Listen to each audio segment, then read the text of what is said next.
gentlemen, this is Trisha with Insectopia, here to draw another bug with you, introduce you to another of the many insects in my collection. And admittedly, it is growing quickly. I am working on my collection multiple hours a week at this point, and actively have insects drying in all directions of me. So, like, behind me, I've got, ooh, pretty. We've got, like, some sphinx moths, and this cute little tiger moth with really, really bright pink abdomen and bright pink hind wings. That's a pretty cute one.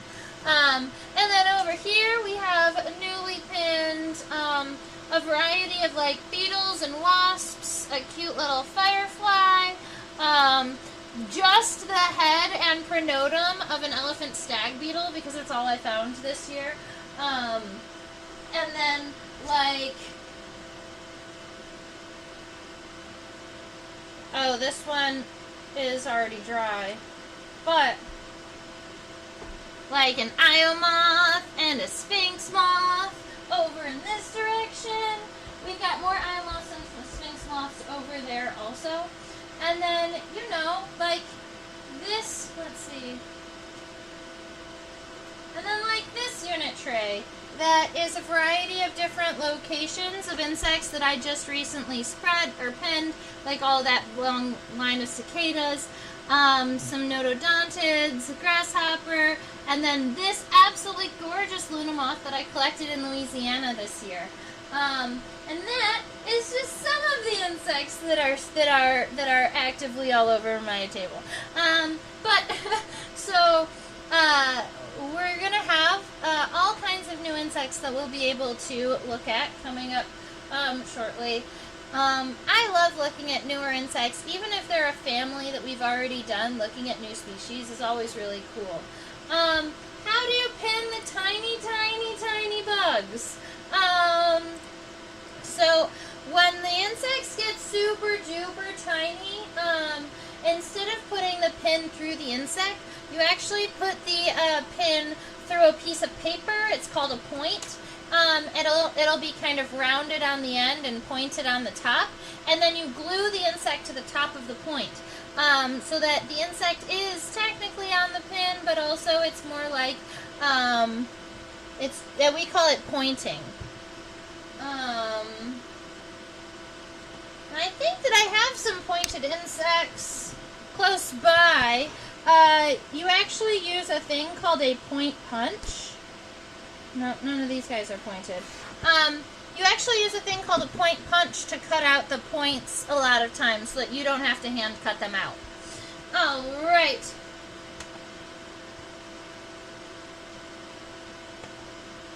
Now I think I've seen that before. Not done, but after it was done. Yeah, it's a pretty cool process. Alright, today we are looking at, over here under the microscope, the four-spotted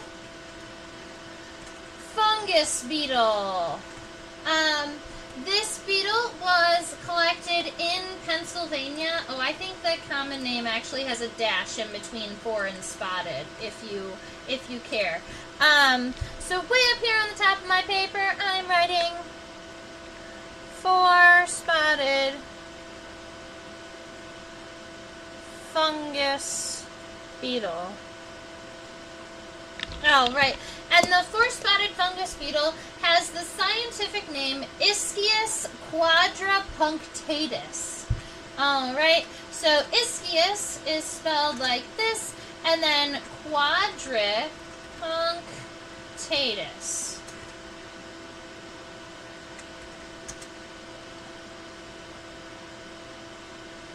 Otherwise, it would be four beetles that each have spots. That's true! That's true! It would be four spotted fungus beetles rather than the four-spotted fungus beetle. That's true. I guess the dash is important, Susan. You make a good point.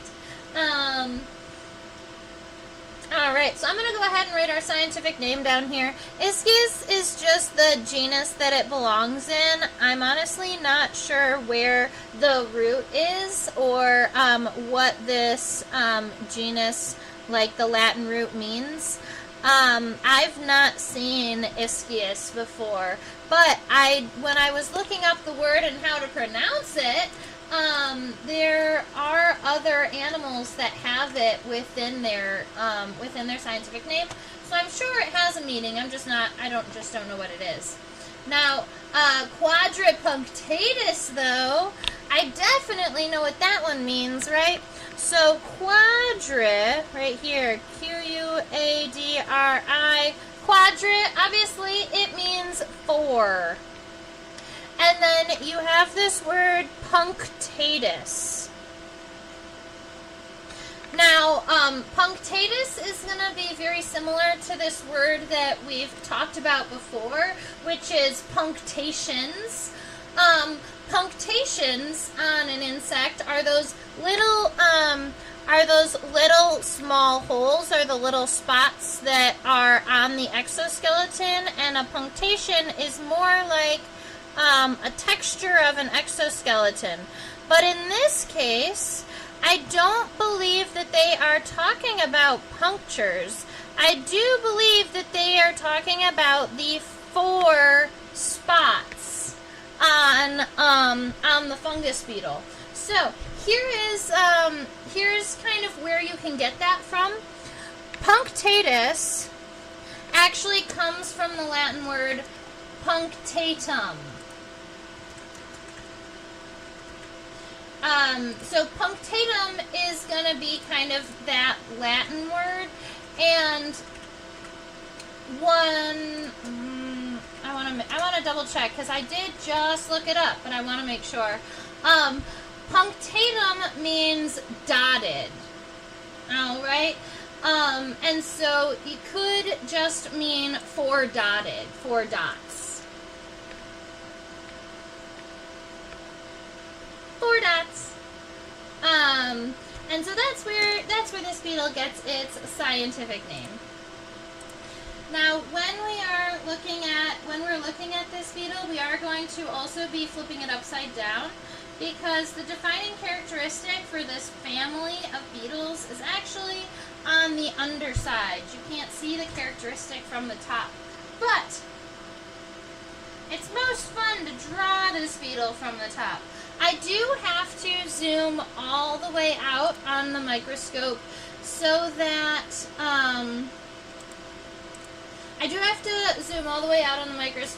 I can get a full size, a full measurement from the front of the head to the back of the elytra. So let's see, in centimeters, the length of this beetle from the front of the head to the back of the abdomen is 0.72 centimeters.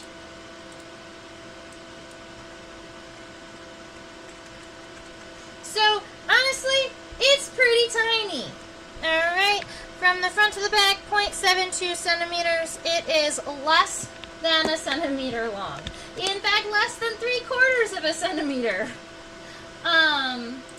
Pretty tiny. That's okay.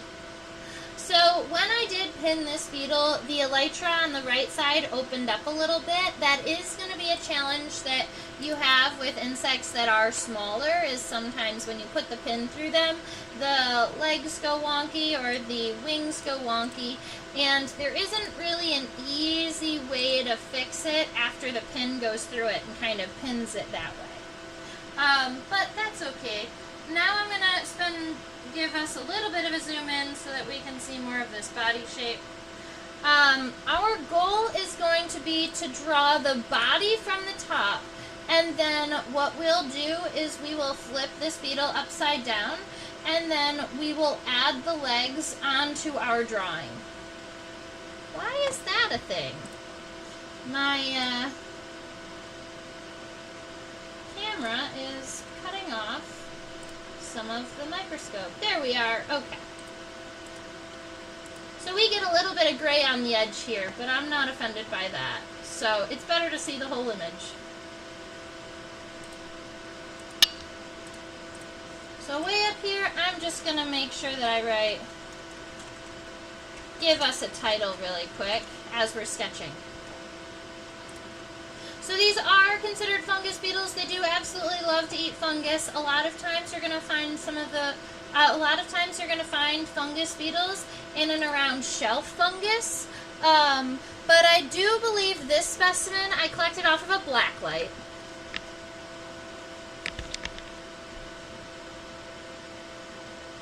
It makes me think of the twice-stabbed lady beetle.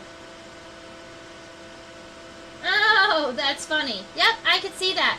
There is also a twice-stabbed stink bug, Cosmopepla lintneriana.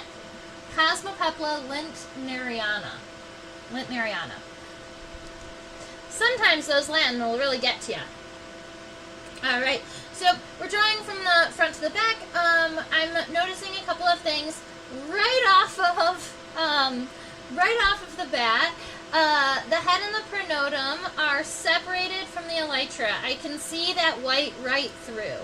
I'm noticing that there is kind of an overall oval shape, so all of our lines are kind of convex away from the center of the body. So that's something I'm going to play with. Now, it's kind of a smaller beetle, but if I start it down here, that'll work for me. Okay.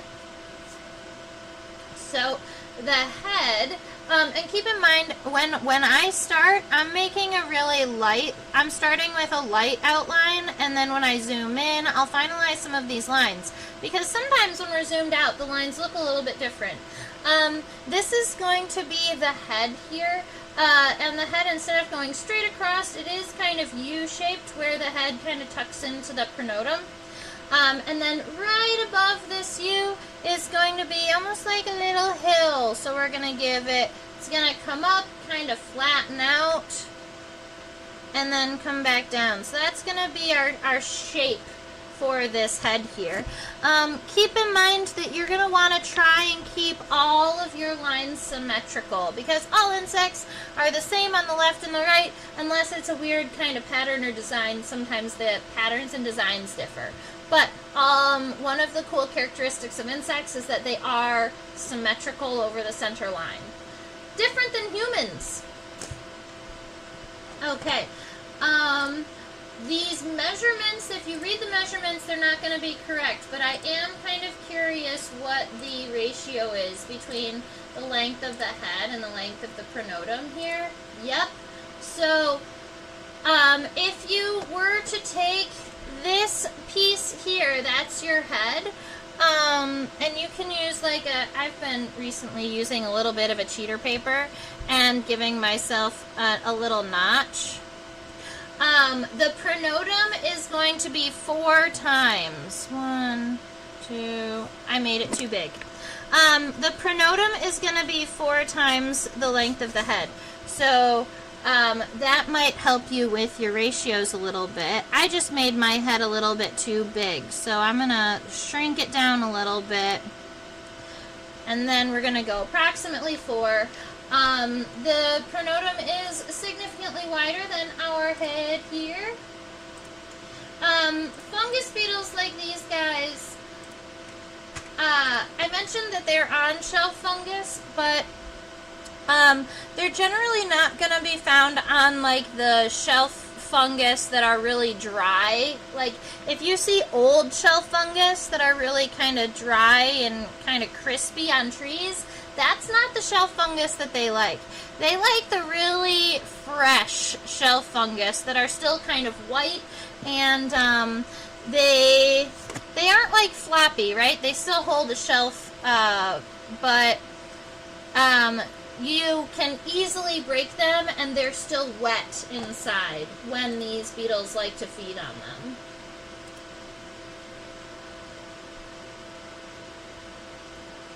Makes me want to find a book with exactly 23 spots and name it after Julius Caesar. I love that. I love that comment so much.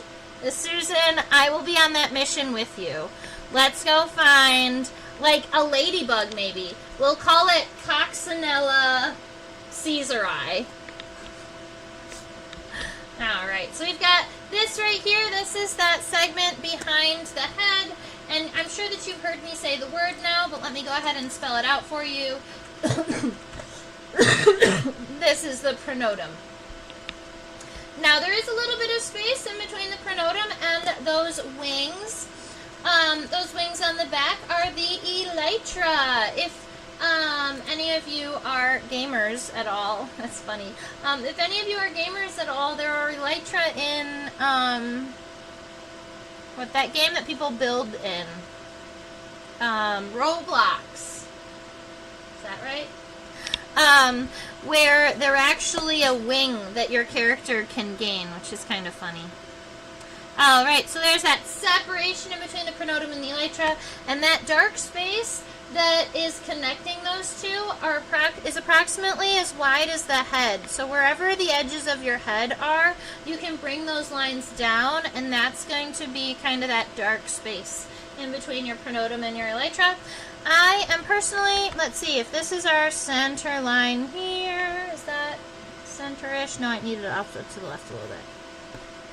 Alright, that's our center line here. Right here in the beginning of the elytra, there is going to be kind of a triangular piece here.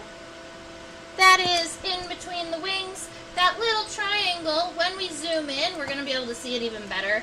But it's called the scutellum if you are actively labeling your drawing. Can they be found on turkey tail fungus? That's a great question. I imagine that you can find fungus beetles on turkey tail.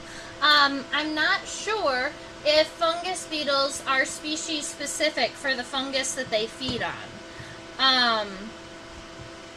I've always just heard generally shelf fungus. I would have to look up this exact species to have an answer for you. Let's see. If I take the length of the head and the pronotum, and then compare, and then compare it to this. Alright, the head and the pronotum combined is a third of the length of the elytra. So if you take this space here and multiply it by 3, 1, 2, 3-ish, that is going to be how long your elytra go, or your wings go.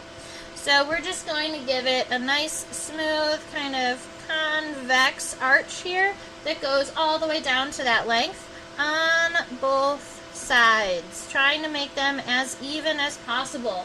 Now, I'm going to draw my beetle as if the elytra are meeting evenly in the center, even though in the specimen here, the right wing is all wonky. That's okay. We'll fix it in our drawing. Alright, I think I'm pretty happy with that. So that's going to be our, that's going to be kind of the start of our beetle here. That's what I thought. It might be, the elytra might be just a tiny bit short on my drawing.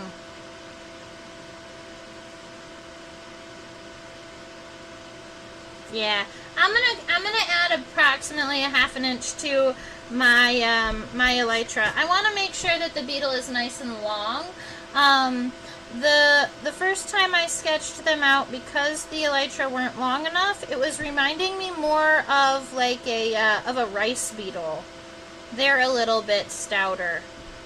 Fungus beetles tend to be almost kind of, they just tend to be longer. But there's no key that's going to tell you that. It's just like a gut instinct. I don't know. Something that you learn over time. That looks more like a fungus beetle. Cool. Very good. We're going to go ahead and zoom in now.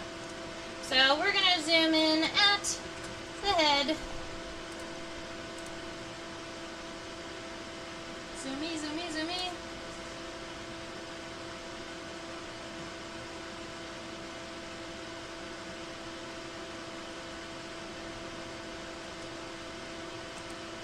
Alright, one really fun thing about the microscope camera is that I can purposely overexpose the image. which means that I can blow out that color and make the black actually visible. There we go.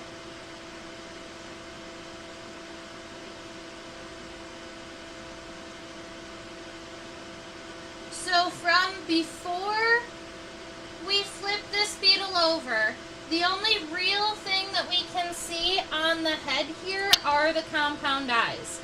Now, the compound eyes, let's get Terry out. Here's Terry. All right, the compound eyes are right about here and right about here. You're going to see the texture change, but they are the kind of the same color as the rest of the head. So at this point, we're using these darker lines. We're adding some of our kind of final, we're going to be working in some of our final lines now. So over here, I had it kind of come up and go out flat. What I want is to go up maybe 2/3 up the edge of this head here and make a nice round dark line all the way down to the pronotum here on the left side. And then our goal is to make it exactly matching on both sides.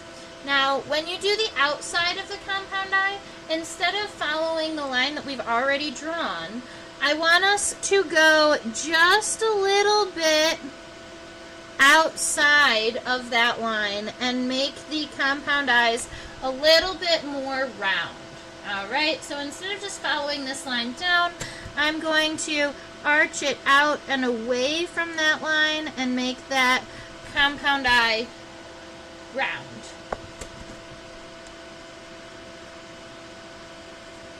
Now inside of the compound eyes, you know me, I like to add cross-hatching. This just creates all of the little individual ommatidia, which is a fun bug word, so let's give it to you. Ommatidia are the individual lenses within a compound eye. Alright, so if we zoom in really far and we are looking, each one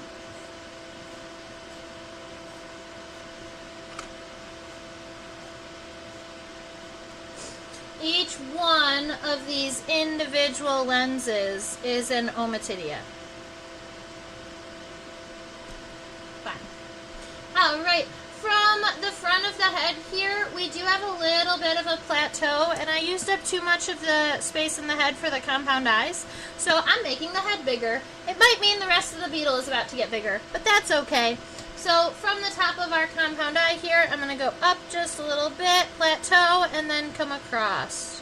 And then just make sure that it plateaus at approximately the same height on both sides. And that gives us a head. Now, you'll notice that I did the front of the head with all of these solid lines first, and that's because the bottom here, instead of it being the back of the head, is more similar to the front of the pronotum. Alright, we will be coming back and adding the antenna, but we'll add the antenna when we are adding the legs, because the antenna are folded underneath the head right now, so we'll have to flip it over to see it.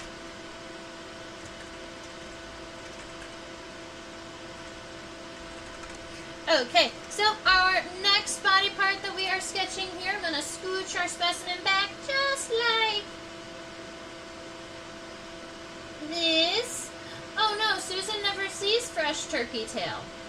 You know what? These beetles are really, really good at smelling the chemicals that fresh fungus release.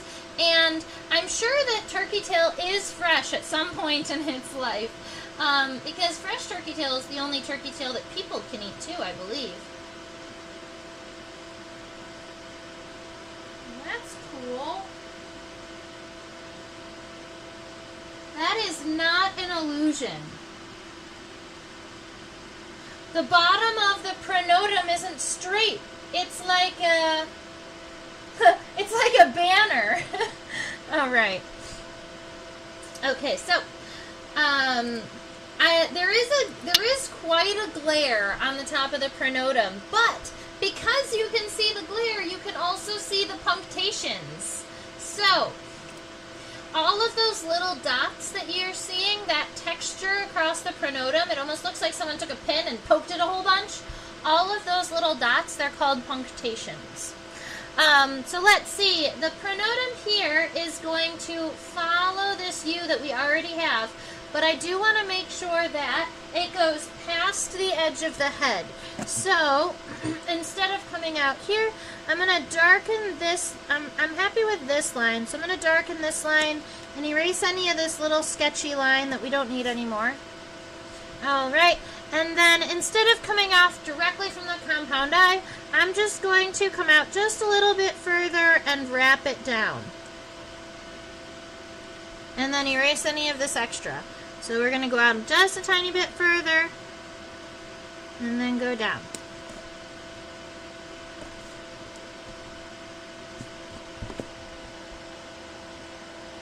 And I'm like my right side more than the left side.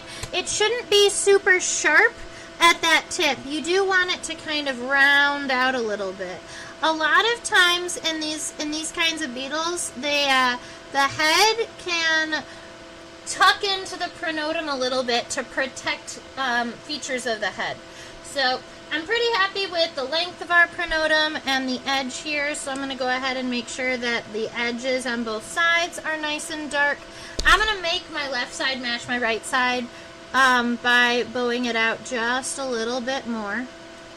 All right, but then once we get to the bottom, instead of going straight, I want us to kind of imagine this pronotum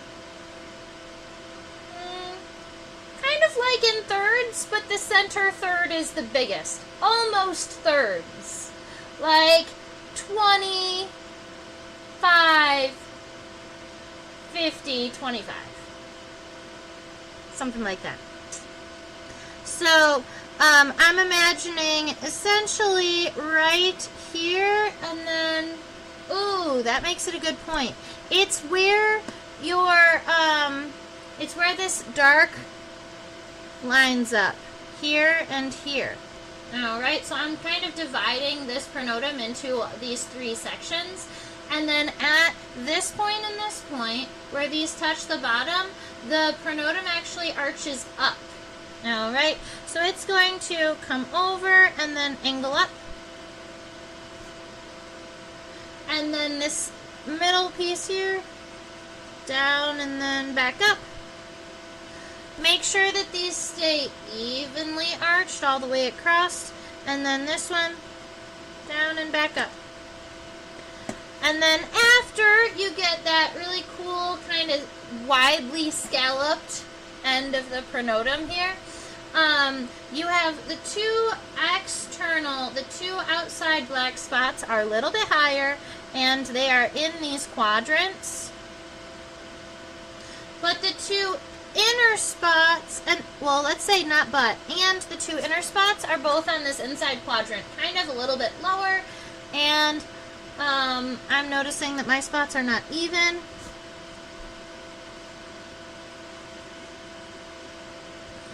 Kind of like that. And then the two spots in the center are slightly larger than the ones on the outside. And I'm imagining them as essentially touching both edges. Alright, so that is where they get their name for spotted. Perfection.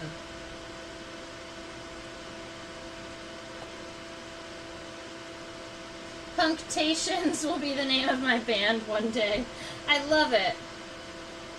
Oh, welcome, Sewing Nancy. Oh, we have so many people joining us today. I'm so happy. Look at you guys. All right. Now, I'm going to go ahead and scooch our beetle back just a tiny bit.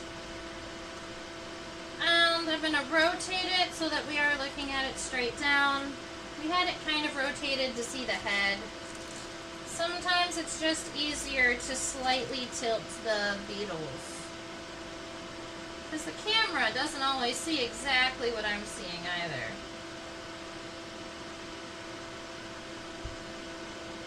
That's so cool.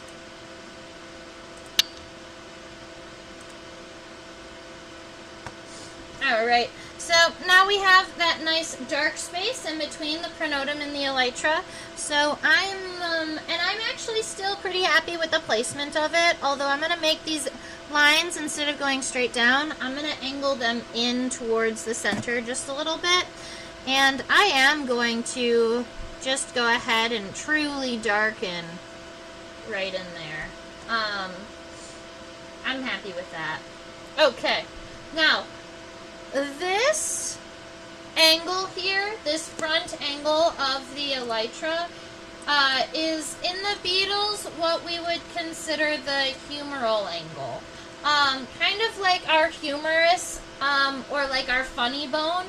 That's kind of the synonymous bone here. And let's see.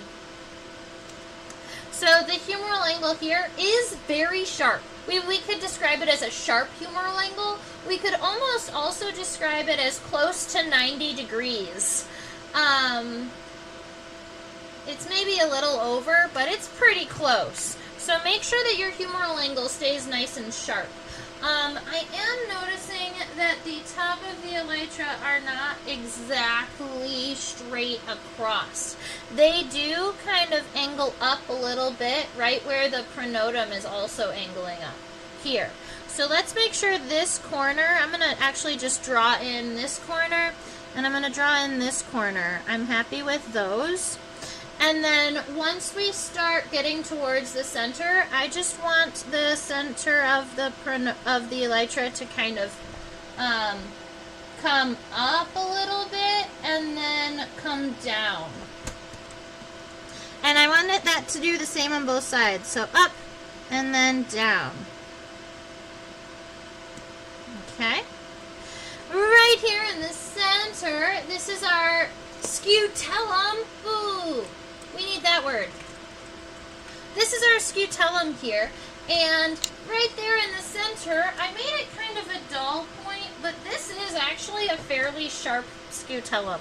So I'm going to make sure that the scutellum comes down at a sharp corner here. And I'm going to give that a straight across line. That's our scutellum. Many insects have scutellum.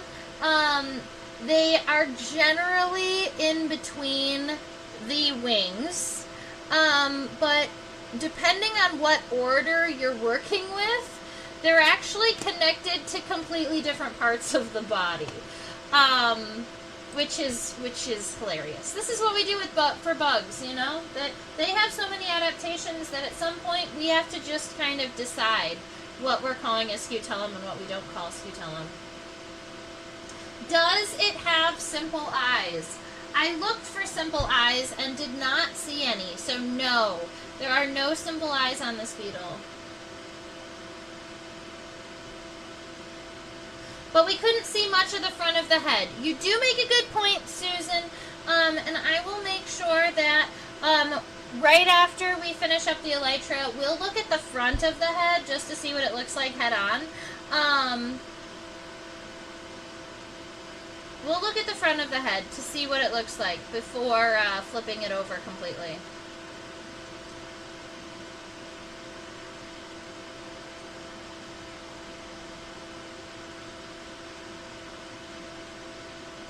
There we go. So off to the right of the elytra, it almost doesn't look like it's smooth, but that's just because of the pin. The pin is messing with the angle of the elytra. So just make sure that you are basing your drawing off of that left side and you'll be perfectly fine.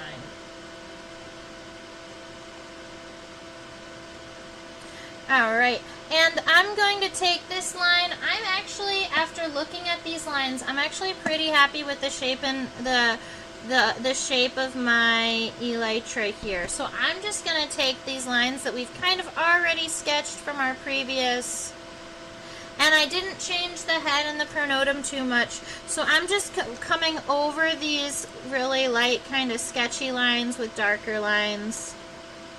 Here we are. And then one that's going to go directly straight down the center. That's the division in between the elytra. That's straight. Alright. And then obviously we get all of the cool black patterning on these beetles. All of these beetles are going to have very similar striping patterns. So they each have three, like a larger, darker spot down here on the bottom. They're going to have that W kind of shape in the middle. But something that you might notice is that that shape is not exactly the same on the left side and the right side. You are going to have some slight variation within this pattern. Even within specimens from the left to the right side, you're going to have some unique variations. Then up at the top, we've got a smaller spot and then two fairly large spots that are going to meet right here in the center that do not include the scutellum is also dark, but I'm only going to color the spots here. Darken the edge of the elytra. Oh, right, so that looks like a dorsal view of our beetle here. I could come in and kind of smudge in some of those, the shading here so that you can't see as many of those lines, but I'm actually pretty happy with how that looks. Now, let's go ahead and turn our beetle so that we can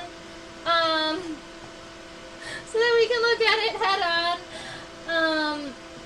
I wonder how much variation there is in individuals. Within individuals in this species, you're still going to have kind of the three stripes, but sometimes these spots touch, sometimes these spots do not touch. I do believe that when these elytra are closed in the back, there's also kind of a dark line that goes from that stripe down to these spots here. Susan mentions that she just realized that it's a Charlie Brown beetle, and I love that. But also, there is actually a beetle called the Charlie Brown blister beetle. And so I don't want to take it away from the actual Charlie Brown blister beetle and give it to this guy. Susan mentioned something that, I was probably going to forget to show off. So I appreciate the call out, and so does the beetle. Let's go look at something nifty. There we go. Susan mentioned, don't forget the pinstriping punctations, right? Because we've got these punctations that go down the back of the elytra, but they go down the back of the elytra in stripes.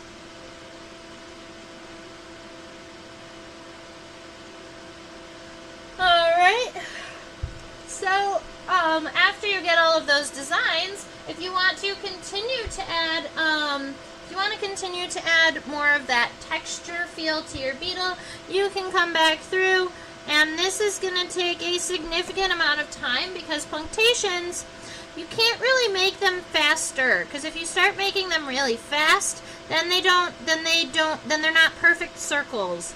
And something really cool about punctations is that they look like little poke marks, so they have to be kind of these like perfect little circles all the way down. And I count 1, 2, 3, 4, 5, 6, 7. I count 7 stripes. Now, a lot of times you'll have them kind of angled towards the center in this way, and then they'll kind of follow each other just a little bit. So here, that one is going to go more out. The third one is going to kind of go significantly kind of straighter down. 4 is going to also go straight, but it's going to kind of start varying kind of away to the left. 4, And then 5 is going to arch off to the left and kind of follow that. 6 is the one we're going to be putting directly on the edge here for my beetle, because 7 is kind of around the corner, so it might be a little bit trickier. Yeah, 7 is kind of on the edge. But that is the idea, and then you would do that all the way down. And then by the time you get down to the bottom, they all kind of group back together. Alright, so this one goes straight, this one comes straight, but then these outside ones are going to follow the edge and then come in. Alright. You know what? We have a little bit of time. I'm going to finish these punctations on the left side.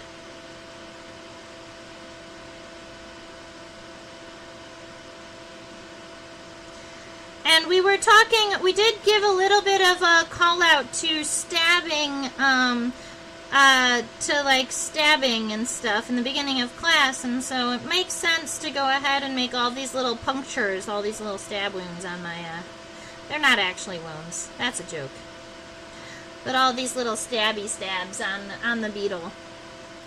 And you know what, I think that the punctations definitely, it definitely brings the sketch to life. That's really cool. In comparison to this side, awesome sauce. Alright, I think that it is time. I think it's time to flip it over and look heads up at the face. Jared asked, do you guys think the elytra is or are some kind of braille? That's funny. I've never really considered it some kind of braille. I don't really think so. And this honestly is a question that's kind of bounced around in my head for a while. I think one of the first times on this live stream that I ever mentioned punctations, and the punctations on the wings specifically, one of you, Susan or Deb, one of you asked me if the function of the punctations were the same as the function of the divots on a golf ball, that it kind of helps the insect fly, just kind of like the divots on a golf ball help it kind of catch wind and fly. And I have not been able to get that question out of my head this whole time. And I still don't have an answer for it. It makes sense, but I don't know anybody who has the answer.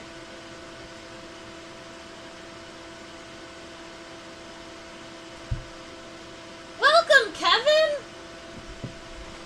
I guess so. If you know Braille, I guess you do get to read beetles. Although, the punctations are divots in, not mountains out. So, it might be a little tricky.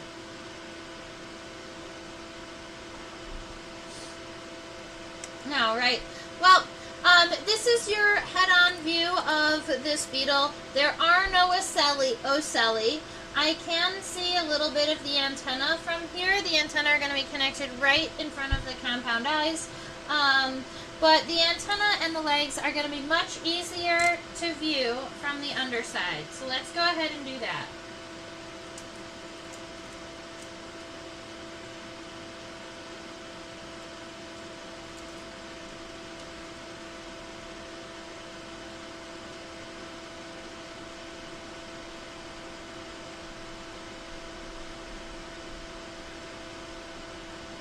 Look at that fancy antenna.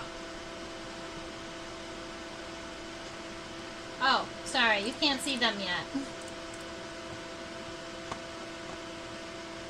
Look at the fancy antenna.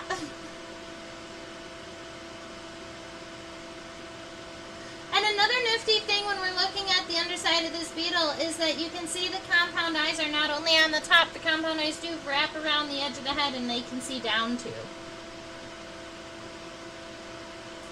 I'm going to get as much of the antenna into focus as possible, but I think that the antenna is on a It's on an angle, so let me see if I can make it all in one.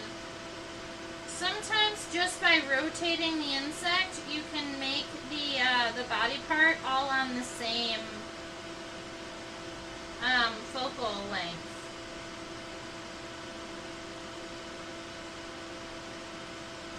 It can be pretty tricky though. This is as close as I'm going to get, I think.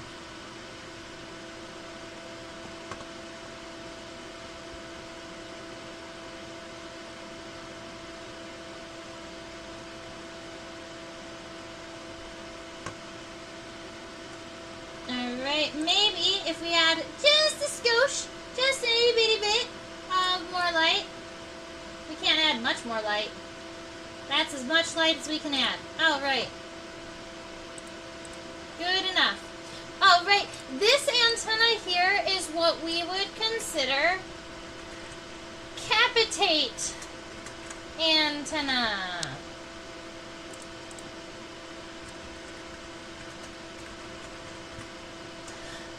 A capitate antenna is a clubbed antenna.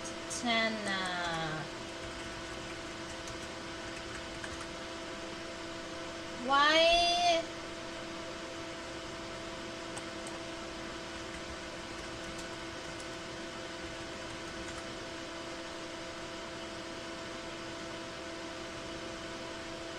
Okay. My brain tried to mix up capitate and clavate, but we are back in it. So this is a capitate antenna. And the way that we remember that is, the way I remember that is by looking at this word capitate and thinking about the only other word I know with this in it, decapitate.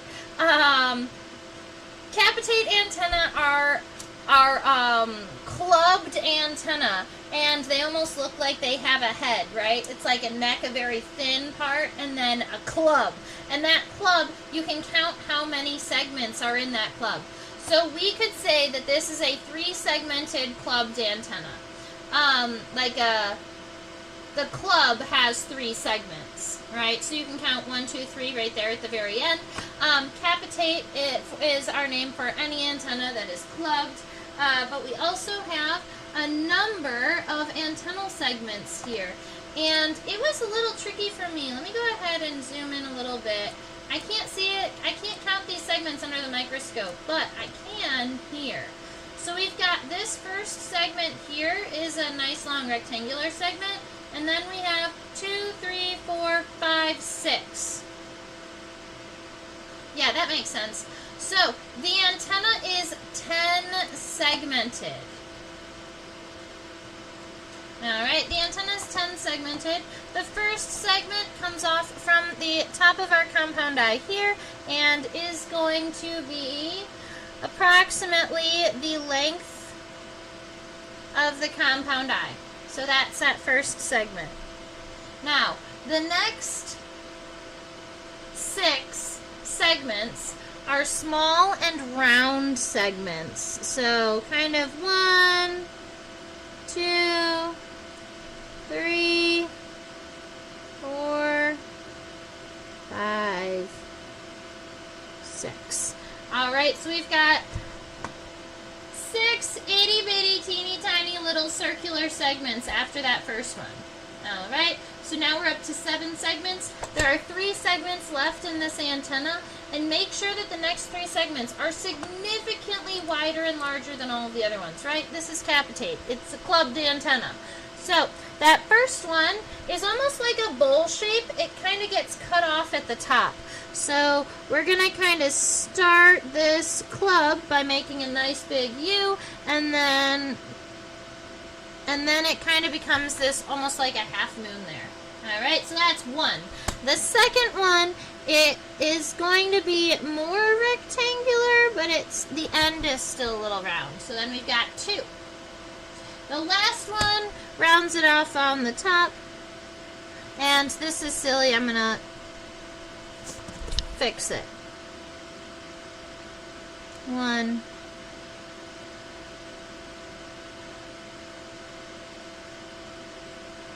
2,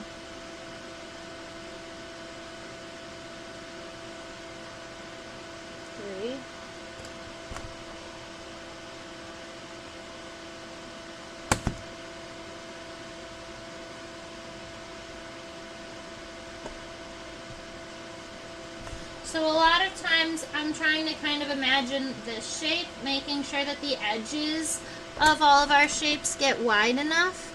But I think what's happening is this last segment here is a little bit narrower, and then we want it to kind of grow.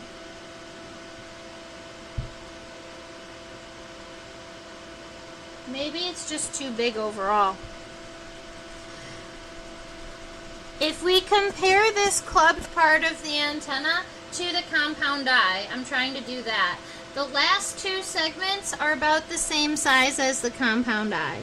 So I'm just going to shrink this first segment a little bit, and then make sure that the second and third segments of that club don't get any bigger than the compound eye. I'm happier with that. It just needed to be smaller.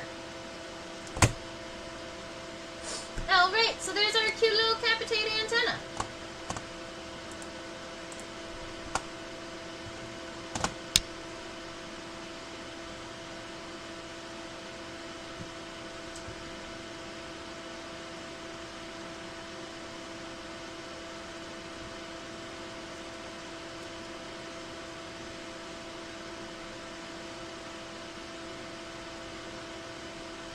Funny because it's so dark, but I did see this before.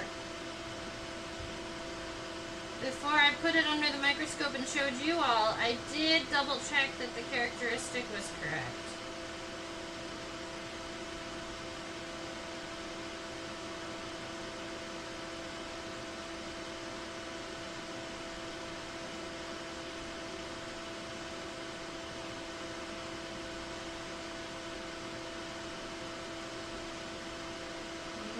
I'm having a little bit of a trickier time seeing it. Why is it so mean?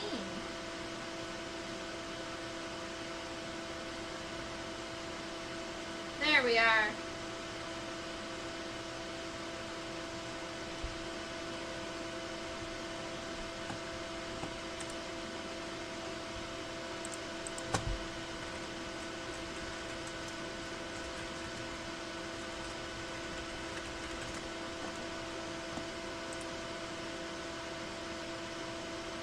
Alright, so the pleasing fungus beetles, or the Irotilids, are going to have a 5-5-5 tarsal formula, which means that they, on every single pair of legs, have 5 tarsi.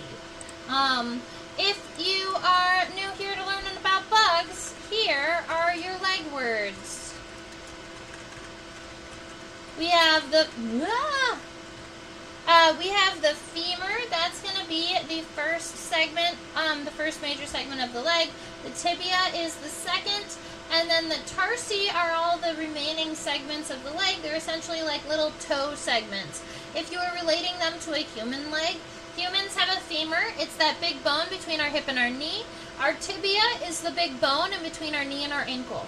All right? The tarsi, we don't really have tarsi, but we do have metatarsals, and those are our toe bones. So insects have tarsi, we have metatarsals. Which is funny because the singular word for tarsi is tarsal. But when we refer to it in humans, we just put an S on the end of it. Instead of saying metatarsi, we call them metatarsals, plural. It feels and sounds weird, especially to a bug person. Now, one of the characteristics that I do want to just kind of point out here, what I'm going to do is I'm going to take an arrow from here, give myself a little loop-de-loop, and way over here, I'm just going to draw the primary characteristic for all pleasing fungus beetles. If you want to get into the family for pleasing fungus beetles, that is Irotilidae. Ooh, my hand was not on the right starting point. There we go. So the family for pleasing fungus beetles, which is what this beetle is in, is Irotilidae. And the characteristic to identify these over pretty much all other beetles is right here. they have circular cocci. Specifically, they're prococci. So, pro meaning the first pair of legs, and coxa is kind of like their hip bone. It's right before the femur. So right here you can see that this is kind of like a circle here, and it looks like there's another circle right here. In my head, when I'm looking at these, a lot of times when I see a very round, we're just going to write round procoxa. It almost looks like a ball and joint, a ball, like a, what do we call that? The joint that's a ball and a socket. It almost looks like a ball and socket here. And that's the procoxa. So I'm just going to draw this nice round procoxa here. Then coming off of the procoxa, you do have that little bit of a trochanter that tends to be kind of triangular shaped, and then the femur that comes off of it. Alright, so this is kind of the bottom right leg. So that characteristic right here, that round procoxa, is the characteristic that you're looking for, and then the rest of this is the leg coming off. Now, if we're drawing it from the dorsal perspective, you're not going to be able to see the procoxa, which is why the little loop-de-loop. Are the ends of the antenna rounded or flattened? The very, very end of the antenna is roundy. Do they hang down or do they spread upwards like most? Do they hang down or do they spread upwards like most other insect antennae? The antenna of these beetles generally is going forwards while they're alive. But they do, when they're kind of trying to hide or when they get scared or startled, they will tuck their antenna down underneath their pronotum.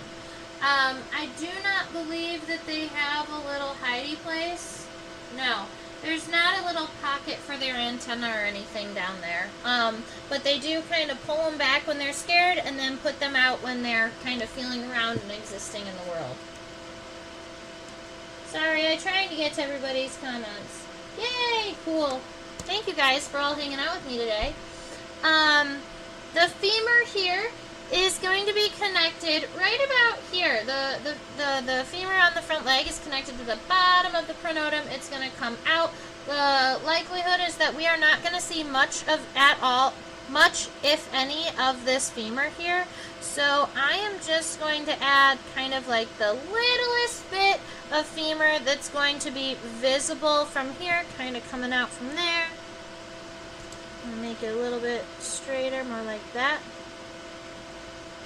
Perfect. Alright, so we've got that femur coming out, the tibia moving forward. The tibia that I'm going to be looking at and using is this one right here. You can see that it is approximately the same length as the femur. It's narrower at the beginning, a little bit wider at the end. Kind of like flare-cut jeans. And if you imagine where the leg is starting, you can almost kind of know where that tibia is going to go. It's going to likely be kind of like that. Not really long legs, but definitely long enough to be mobile. These beetles are not slow beetles. Okay. Let's go ahead and zoom in on these tarsal segments. See if we can see much here. This is a small beetle. Keep in mind it is 0.72 centimeters, so itty bitty teeny tiny. Once you get this small, sometimes it's a little bit trickier to get everything into focus because the focal length gets smaller and smaller. At this point, it's almost like you need a micro focus. My microscope does not have a micro focus function on it.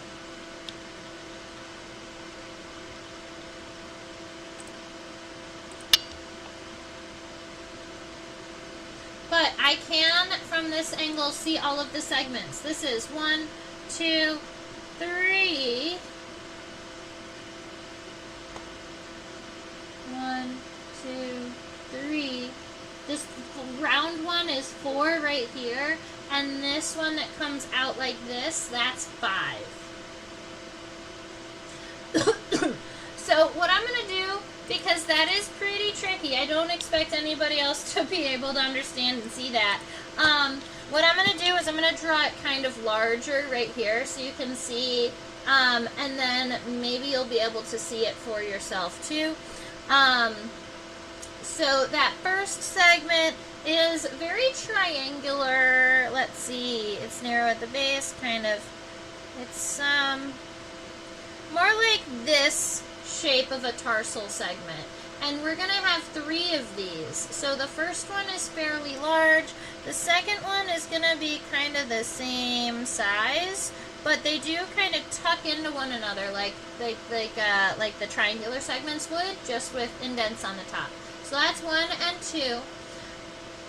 The third one is more flat on the top and kind of it's more like this. The third one. The fourth segment here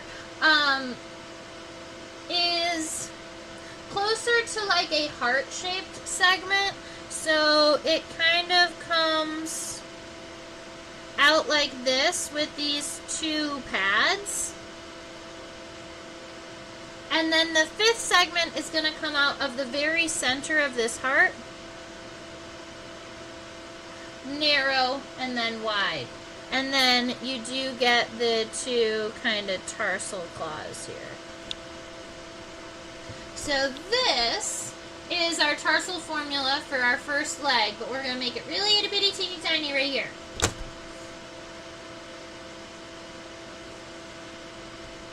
Alright, let's do it.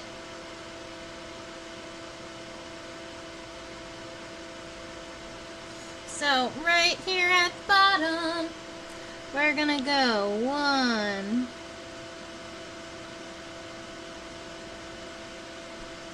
2,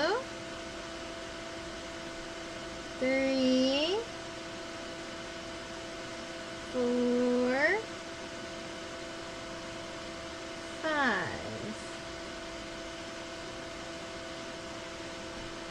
That's kind of cute. I think that I started my first one a little bit too wide. It makes me want to kind of redraw the first 2 segments because I think by the end I had it right for size. So I'm just going to kind of come back here and shrink those first. That didn't work very well. We're going to do it again. We're going to shrink these segments. Unfortunately, I don't think that they can shrink very well if the front is already locked in. That's okay. We know what it looks like here. We just, when we shrunk it, made it a little funky looking. That's okay. It really is. Oh, right. So that's our first leg.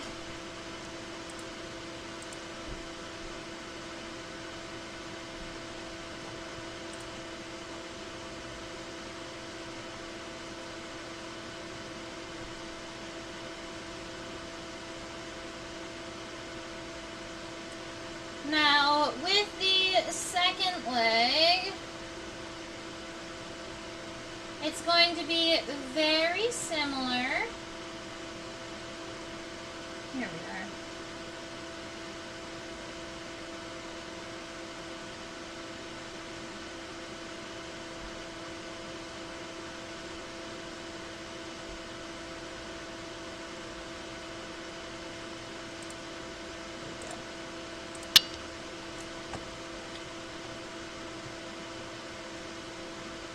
So we've got 1, 2, 3, 4, 5. Those 5 are easily seen. Cool. On the middle leg, the tarsal formula is going to be just a little bit different. The middle leg starts right about here and is going to be angled up. So by the time you see the femur, it's going to be right about here on the top of the right about here on the top of the elytra. Sometimes a little bit higher, but I'm going to be happy with the placement right here. Now, the tibia is coming down. Keep in mind that the tibia is going to be approximately the same length as your femur. So if you kind of imagine how long that femur is, the tibia is not incredibly long. These beetles they're not like running legs. They're still ambulatory legs. Ooh, ooh.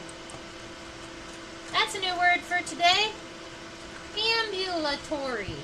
It means walking, like to amble.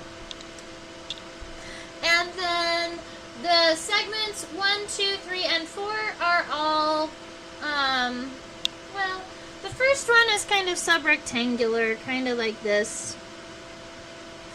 And then when you're looking at these segments from the side, they're all kind of slanted. But when you're looking at them from the top, they're going to look more triangular after this point. So we're going to have 3 of these right here, and they essentially are going to look like kind of these wide, flat triangles that get smaller and smaller until you get to the tarsal, until you get to the raindrop segment with the claws. My tarsi just don't look right today. I'm just not happy with them. That's okay. Sometimes toes are allowed to have an off day. Maybe it's because they're too wide. Maybe all of them are too wide. That looks better. Okay, I think that they're just too wide. They're not too large.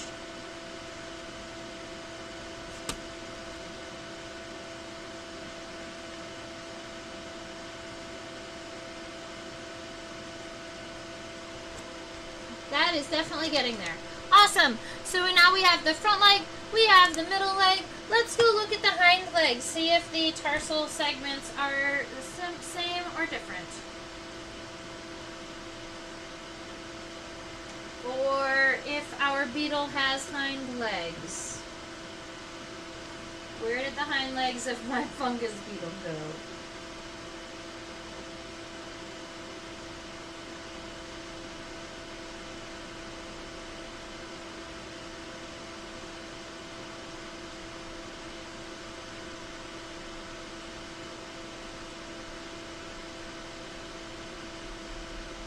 There we are.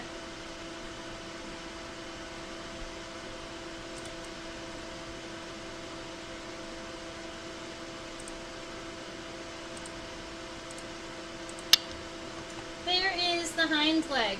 And funny enough, from this view, you have a really good view of this triangular segment right here. That's the trochanter. That's between the coxa that's here and the femur that's here. And if you are taking notes or labeling things, trochanter is spelled like these.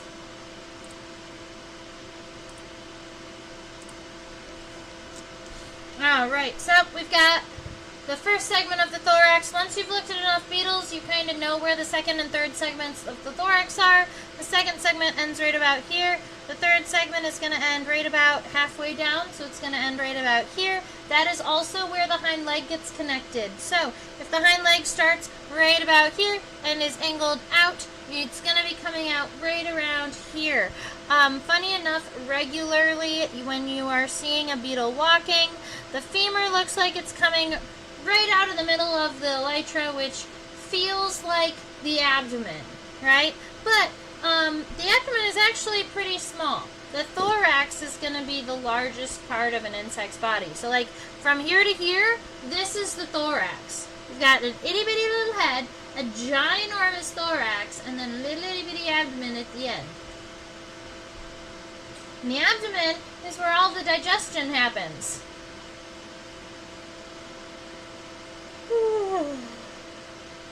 Okay, so we've got that femur coming out, the tibia. You can see the tibia is directly folded in with the femur here, but you can also compare it to its own length. So we go boop, the tibia kind of goes off of the end like this, and is going to kind of come down. It's a little bit wider at the end, like bootcut jeans. Here we are. And then those tarsal segments. 1, 2, 3, 4, 5. Do carnivorous bugs have larger abdomens? No.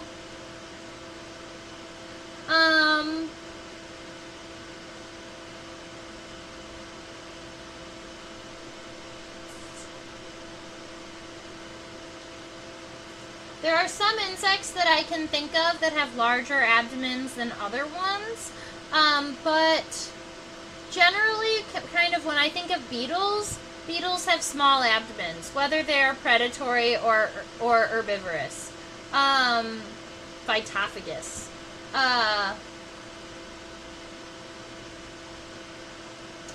Generally, I would say orthopteroids have pretty big abdomens. So, grasshoppers, crickets, and katydids, generally, grasshoppers and katydids have fairly large abdomens.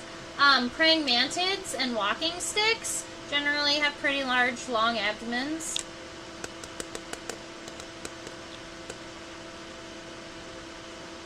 But when you're talking about, like, the center of an insect's kind of weight, generally the center of the insect weight is going to be in between the second and the third segments of the thorax. That's also why that's where we pin the insects, to make them stay evenly. We want to go through the thorax because the thorax is where all the muscle is, and when the insect's dry, the muscular tissue tightens, and that's what holds the insects onto the pin. And that's why if you put it through the abdomen, it doesn't work. Because the abdomen doesn't have that muscular tissue to hold the pin. And we do it between the second and the third segments because that's generally where the center of gravity is on these beetles and on other insects.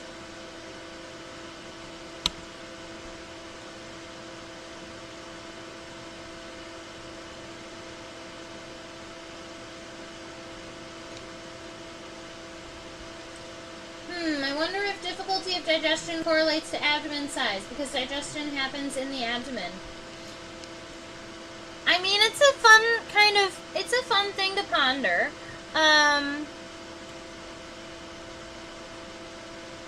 I would say you would have to use termites as an example species, because termites have arguably the most complex and most efficient stomachs of any insect out there. Termites feed solely on wood, on cellulose, and I think their stomachs digest cellulose at like they're like 98% or 90% efficient at turning cellulose into ATP or turning cellulose into energy, which is really, really impressive considering that there are no 100% efficient engines. 100% efficiency doesn't exist because to create energy, you also create heat, and you create, sometimes you create light, and heat and light are energy that are escaping that are not being used, right? But in termites, they have the most efficient machine that we know of, that is their stomach, digesting cellulose. Cool.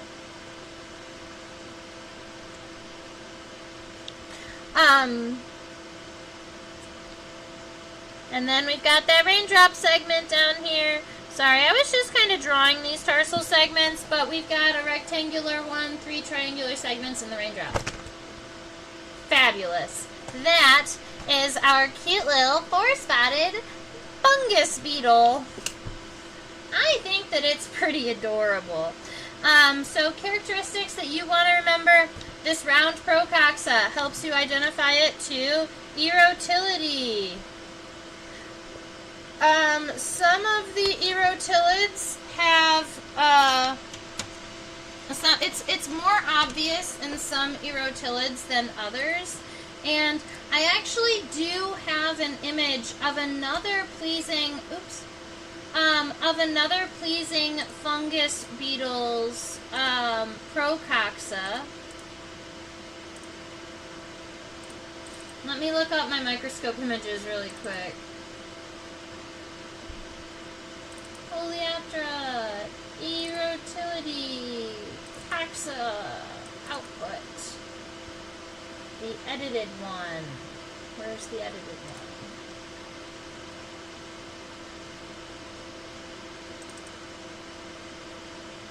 I am not. Oh, there it is. Oh, oops. Image. Oh, right. Sometimes it takes me an extra minute to get these images uploaded into my document, especially when I decide to upload them after the fact. Here we go.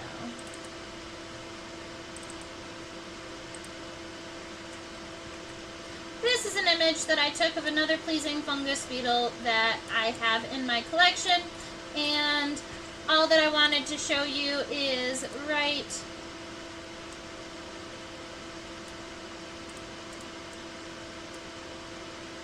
here. That Procoxa, the fact that it is an incredibly circular, like a very round Procoxa, that identifies it down to family, down to erotility.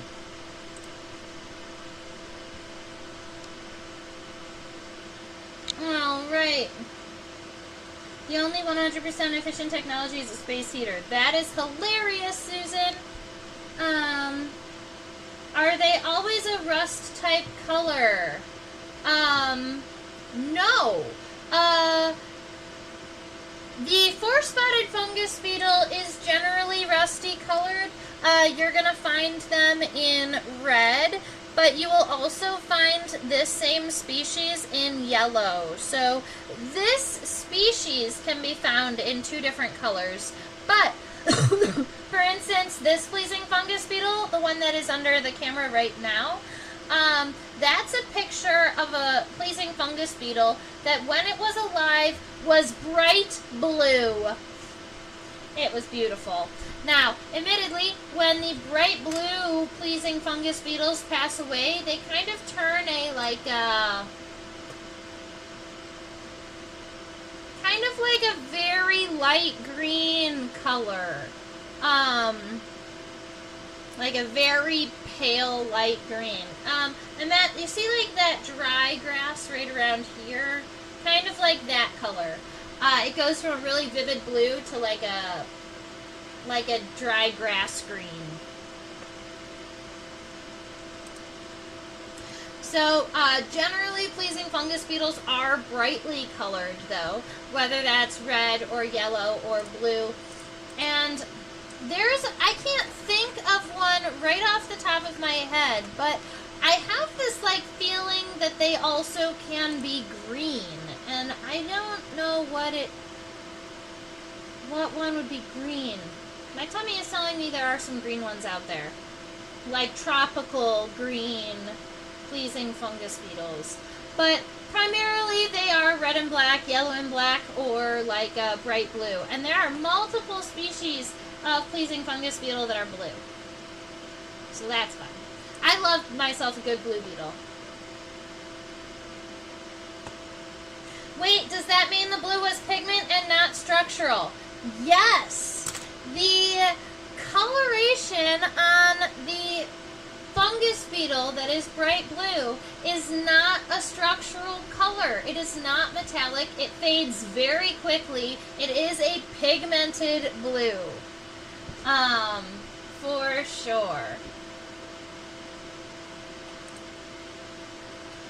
Oh, and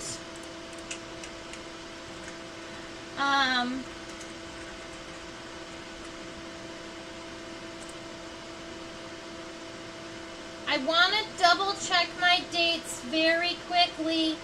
Yes. All right. So, as a note to everybody that is hanging out with me here, I am not going to be live streaming next week because for the first time, I'm going to be joining all of you guys at the Wild Wonder Conference.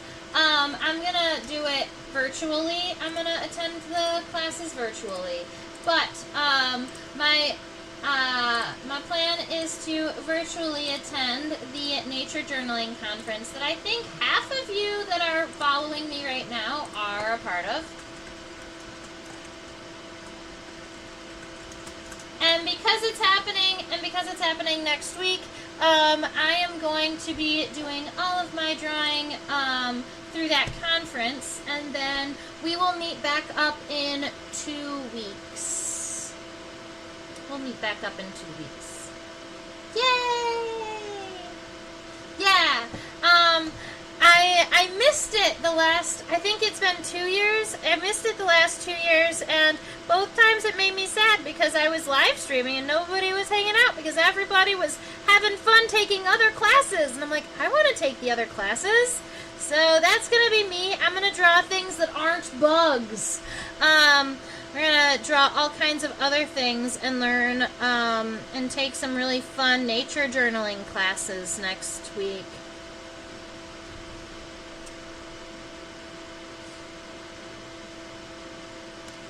Yeah, and it'll all be virtual, so I'm not going to miss too many things.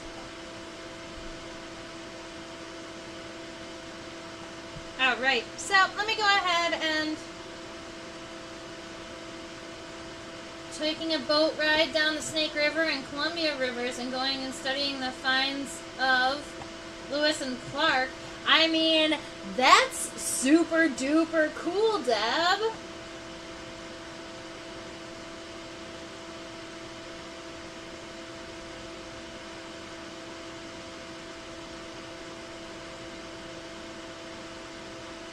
I will watch for you next week, though. Well, next week I'm going to be at the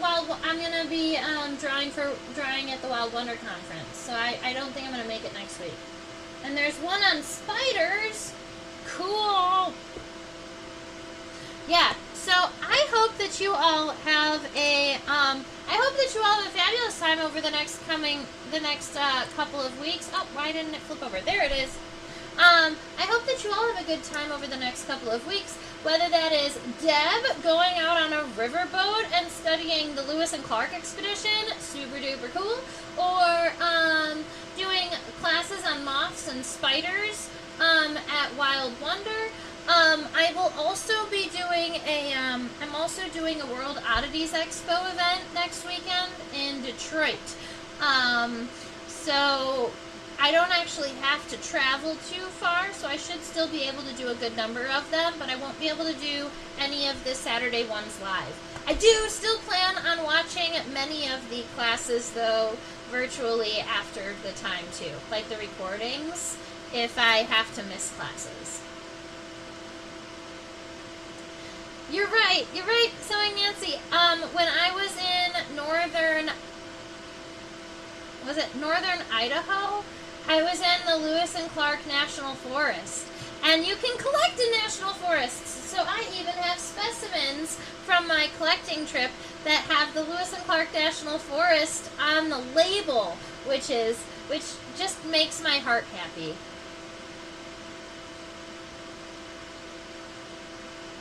Oh, good.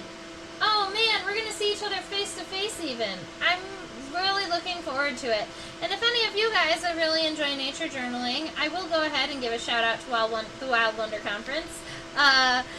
You can join us there. Oh, right. Way over there, I have a link to OutSchool. Clicking it doesn't work, but there's a link in the doobly-doo below. You can also find a little code if you know a student who has never taken a class on OutSchool. They can take their first class and their second class through me for freezies just by using my code. It gives you, I think, $20 of free classes, so 1.5 classes, depending on which class you decide to take. Make sure that you subscribe. If you subscribe, you can chit-chat with me. We had so many people hanging out here today. That makes me so happy, so thank you so much for supporting me. While you're here, go ahead and just like press that little thumbs up button, because then the video will be suggested to other people who might like it. It's the way that YouTube does things. If people like it, it will share it more regularly. So you can do that for freezies.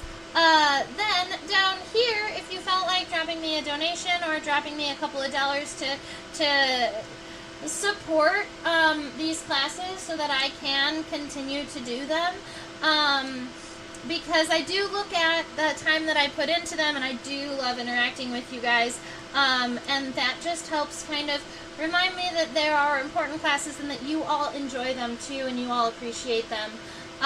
If you want to email me, my link is down there, Trisha@theinsectopia.com. And if you are looking for me on Facebook and or Instagram, I am at Insectopia 2015, which is the year that I was established in Michigan. Alright, I hope that you all have a fabulous rest of your week. I look forward to seeing you not next week, but in 2 weeks, September 26th. Alright, go out, see some fun bugs, bring me back stories, and stay buggy!